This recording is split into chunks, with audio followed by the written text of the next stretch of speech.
We begin straight away with the action. A fight between prisoners sentenced to death who have decided to risk their lives and trust in their fighting skills. One of them is a giant known as the Executioner, and with that name, it's no surprise that he wins the fight and kills his rival. While this is happening in the yard, a group of prisoners have taken advantage of the distraction to punish another who had been running his mouth.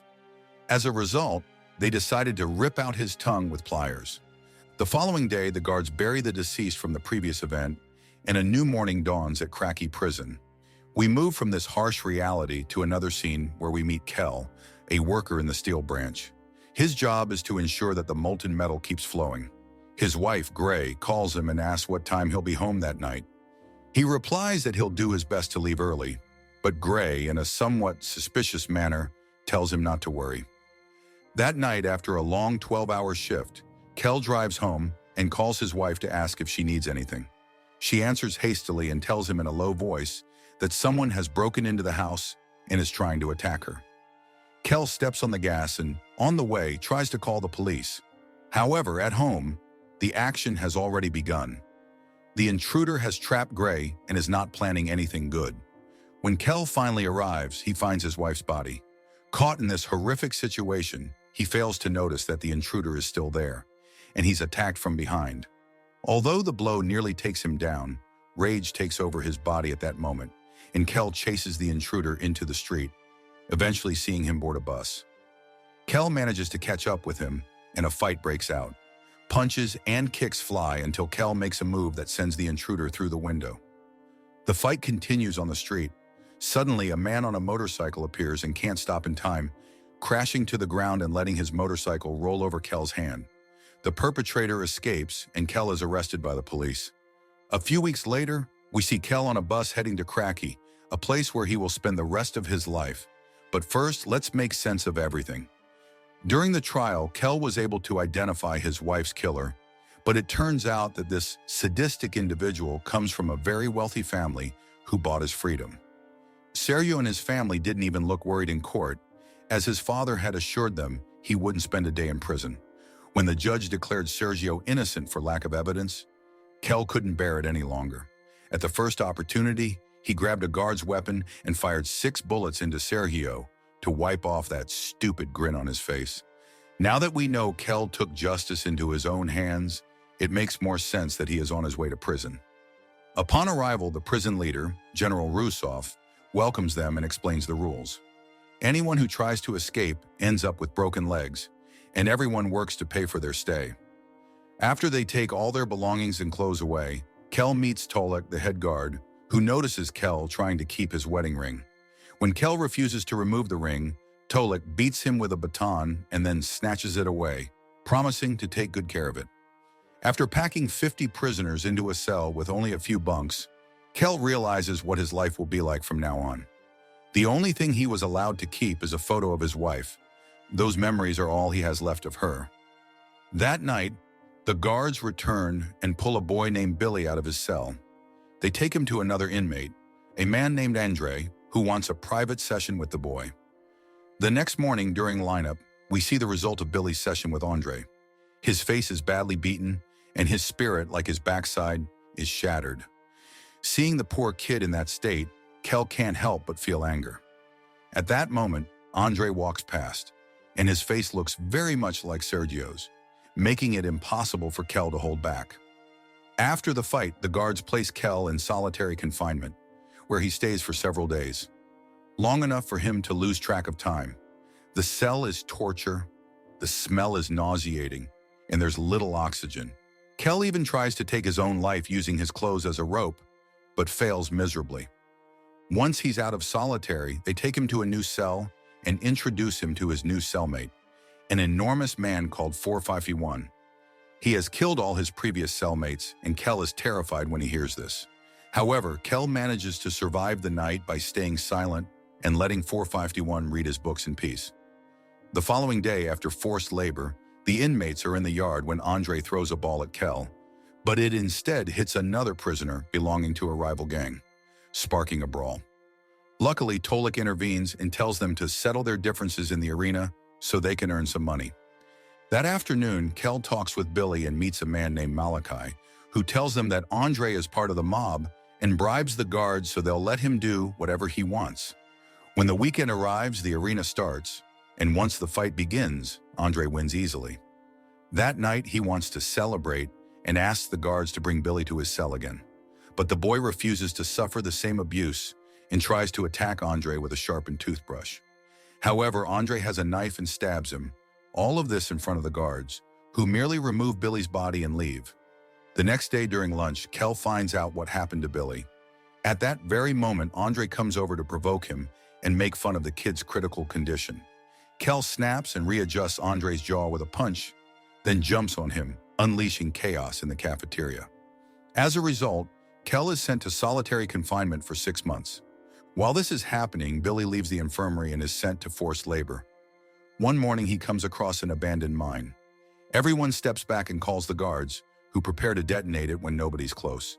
But then a car drives by and hits another mine that kills 2 guards.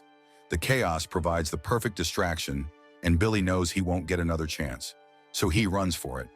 The guards shoot at the fleeing prisoners, but Billy luckily isn't hit. Unfortunately, he is recaptured the same afternoon and brought back to the prison to face punishment. Meanwhile, we see a cinematic montage of Kel's extensive training.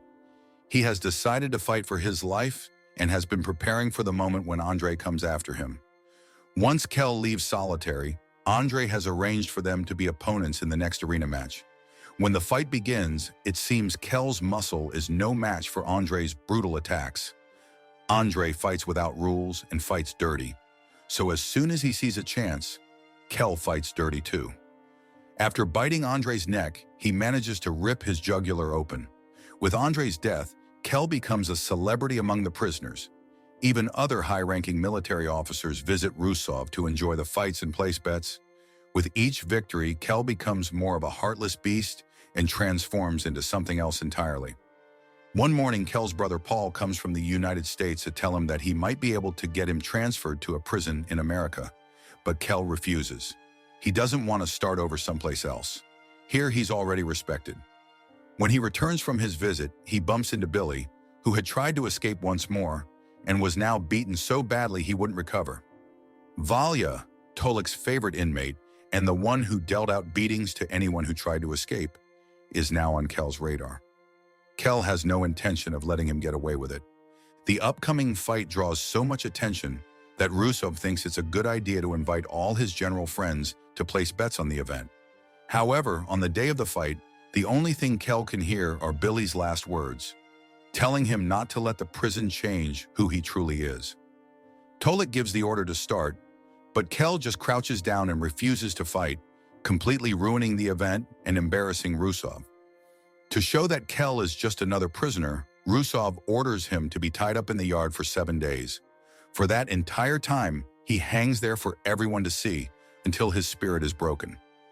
In the prison, 451 learns that Malachi was the one who snitched on Billy, which is why the guards caught him so quickly. The boy had planned his escape in great detail, but Tolik caught him instantly. So clearly, someone had betrayed him. Wanting justice for Billy, 451 steals gasoline from the workshop and uses it to set Malachi on fire, letting the flames do their work. What Rusov did not expect was that the prisoners had so much respect for Kel that during his 7 days on display, they all refused to fight. A truce was formed among the gangs, and Rusov began to lose the profits the fights generated. For this, he sent Kel back to solitary for several weeks. This time, however, Kel could hear someone in the next cell using his fist to knock on the wall. The other inmate communicated with him every day by tapping in the morning, afternoon, and night. Finally, Rusov calls Kel in to ask if he will return to fighting, but Kel refuses and tells him off. Because of that, Rusov orders the executioner to be released. If Kel won't fight, he'll die. The executioner could not be any bigger. 200 kilos of pure muscle and brutality. During their fight, Kel tries not to use violence, but what he's facing is not a man. It's a wild beast ready to kill him at the first opportunity. In a critical moment, Kel taps on a wall in the same way as in solitary confinement, and suddenly the executioner imitates the knock. It turns out that the other inmate Kel had been communicating with was the executioner himself, who now realizes they are friends and stops attacking him. However, Rusov orders Tolik to kill Kel. Tolik fires his gun, and all the bullets strike the executioner, who lunges at Tolik and kills him. Kel uses the chaos to pull the lever that controls the cells, freeing all the inmates. The others, motivated by their leader, tear off the bars and a riot ensues. Before escaping, 451 calls to Kel and hands him a series of documents. It turns out he was so quiet because he was keeping a record of all the crimes committed in the prison. Names, dates, and details of every inmate who died under Rusov's command. Kel must use them to seek justice. Unfortunately, that will have to wait. Rusov's reinforcements arrive and regain control of the situation. The following week, Kel has to face Valya to avenge Billy's death. Before the fight, Rusov orders his men that neither fighter is to leave alive. Whoever wins will be taken to the workshop and executed. What Rusov doesn't expect is for Kel to defeat Valya, so he orders his men to kill him away from the crowd. However, 451 has managed to get into the tunnels and arrives at the workshop to help. Together, they finish off the guards, and Kel steals a uniform to escape the prison. 451 refuses to join him, instead grabbing some pliers from the workshop and heading straight to Rusov's office to rip out his tongue and kill him in one last act of vigilante justice.